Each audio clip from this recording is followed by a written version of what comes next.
So, that's interesting. So, what did you have to do mentally to put yourself in a? Because I think there's different variations of street dudes. Like you mentioned in how successful you have became, like on some real shit. Just everything I've seen, that don't happen a lot. Like you got a lot of dudes kind of right there in the middle. You got some dudes who really ain't even getting it like you think they are, right? But in your situation, if you are a brother damn near getting six figures on your own, like on some independent shit. We could talk about how selling drugs is a bad thing and all this, but these are actually business owners.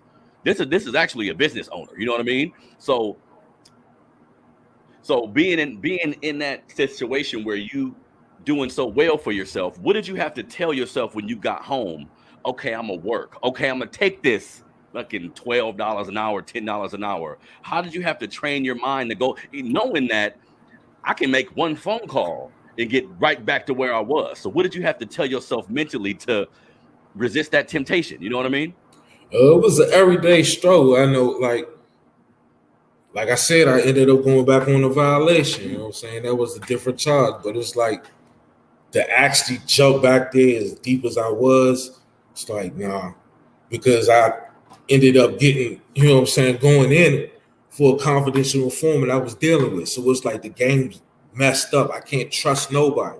The person I was dealing with, you know what I'm saying, in the whole situation ratted me out. So it's like, who can I trust if I can't trust the person I'm dealing with right here doing the you know what I'm saying, the business with. You know what I'm saying? And I speak about my drug past because it's, you know what I'm saying, it's documented, it's public record. Like it's not me saying I'm a convicted drug dealer, it's not, you know what I'm saying, a crime because it's fact. Like me actually doing it, no, I don't do it anymore, whatever. I'm all about trying to do stuff different. Like, you know what I'm saying?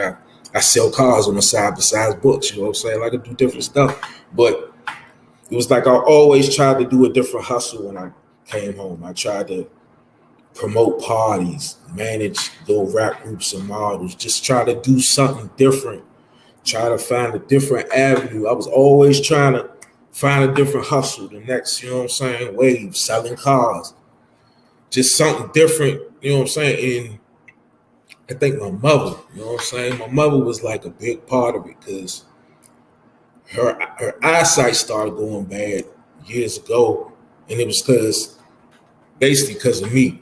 Because from what I understand, my sister and my father used to tell me she used to cry every time she'd come to see me, all the way up there and all the way home. And she, you know what I'm saying, she's doing that, like coming to see me like 3-4 times a month, and she's just crying for years to the point where her eyes are swollen. And it just that took effect after years. Like she could, her sight's not all that, but it's still good. But you know what I'm saying? Just that type of stuff right there. Like I messed up my mother's vision from her crying and seeing her boy in prison. You know what I'm saying? Stuff like that.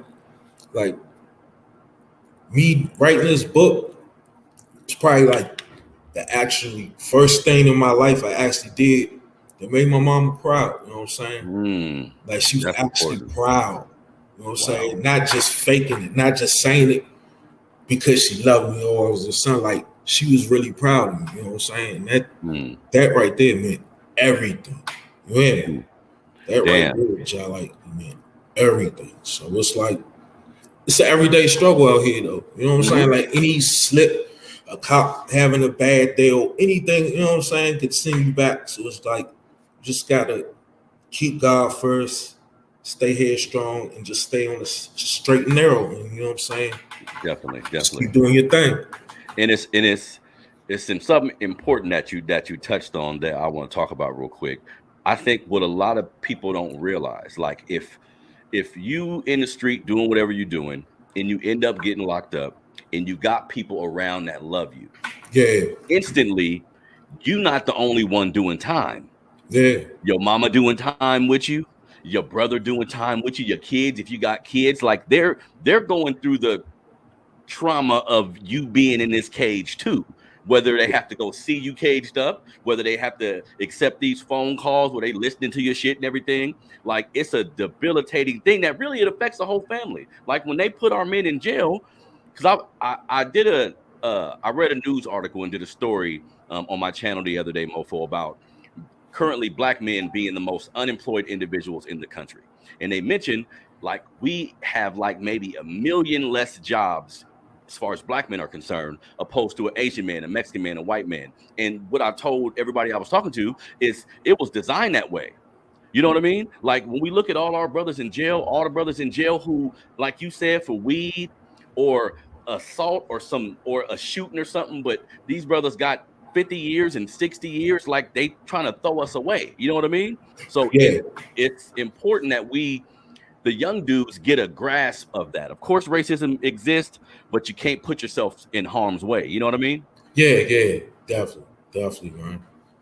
Yeah. All right, now look, something else that I want to touch on with you. So, because you mentioned everything you've had to go through, and it's been like a day-to-day struggle of like staying on the straight and narrow. From the brothers that you know and everything you've experienced, like what's the hardest part about transitioning for most of our brothers? Let's say it's a brother who didn't go to jail, who just getting money, tired of getting shot at, tired of having to go through shitty, like, all right, I want to maneuver away from this. Like, what do you think is the hardest part for them to actually make that transition?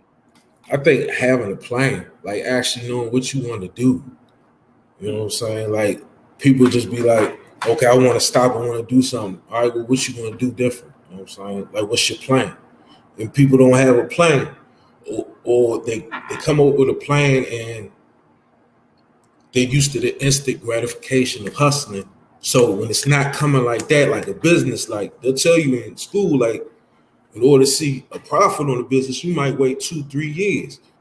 The average hustler ain't trying to wait 2-3 years to see nothing. You know what I'm saying? They want it like that, and they're used to getting it like that. Mm-hmm. But it's like it's certain businesses that you can do that 3 or 4 months you can make a turnover, like real estate. You know what I'm saying? If you invest in real estate, doing property, stuff like that, renovation of homes like that, 3 or 4 months you'll have a big wad of cash or whatever. You know what I'm saying? Mm-hmm. But it's like people don't have a plan or don't know how to go about it. Or like I said, they might have a plan, but they don't know who to contact to put the plan in. You know what I'm saying? Because if they've been doing nothing but selling drugs 10, 15, 20 years, they don't know how to start a LLC or write a business proposal. You know what I'm saying? They don't know the simple stuff that people need to know to start a business and do stuff different. So definitely. Yeah. And it seems like for some brothers that I've seen, even on a basic level, because again, I'm not a street dude. I'm a self-admitted square, like a lot of brothers. I lived in the hood, but I didn't. And there's nothing wrong with that, brother. There's nothing wrong with that at all. That's what we gotta see. It's nothing wrong with being a regular dude. It's nothing wrong with that at all. At all. Yep. I preach that a lot because I know it's a lot of young men around me who got like 1 foot in and 1 foot out, and I can tell that ain't you. Like that ain't even your mentality. You're gonna end up getting hurt out there having 1 foot in or 1 foot out, or telling on somebody when the shit get real. You know what I mean? Yeah. Definitely. So something else I want to touch on real quick, like a lot of times